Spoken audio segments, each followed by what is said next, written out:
नमस्कार test of Odisha रे आपण समस्त को मो तरफ अनेक अनेक स्वागत। आज आम तैयारी करबा छतु पत्रपोड़ा। ताले आपण ए वीडियोटी को आरंभ रु शेष पर्यंत देखंतु।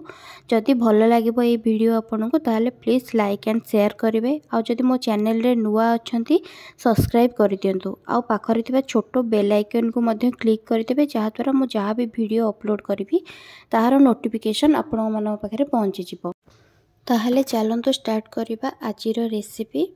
आशा करूची कि आजिर रेसिपीटी आपको भल लागिबो। प्रथमे मु किछि छतु को नेकरी छोट छोट काटिकी रखी देइछि।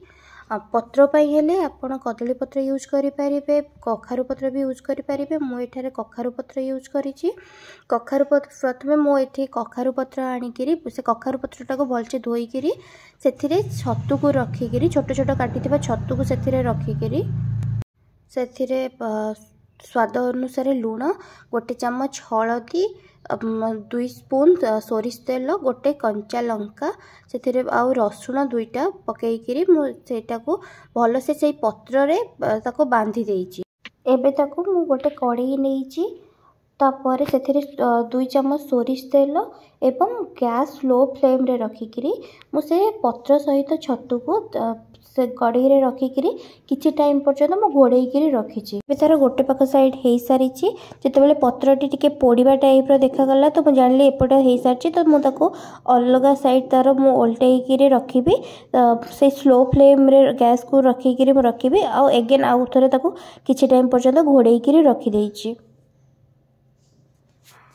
एबे देखिबी 2टा साइड हेई सारिछि। तो मु एबे गैस बंद करिकिरी सेटा को गोटे प्लेट को नै आसीबी।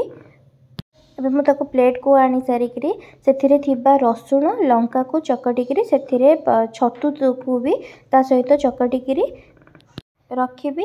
एबे देखंतु छतु हेई सारिछि। छतु पत्र पोड़ा पाई आपण माने पाळ छतु नहीं पारिबे, बटम छतु भी नहीं पारिबे। एई प्रोसेस रे आपण माने भी घरे आनिकिरी बनै पारिबे। एवं केमती लागिला मो सहित कमेंट सेक्शन रे आपनको अनुभव शेयर करंतु। धन्यवाद।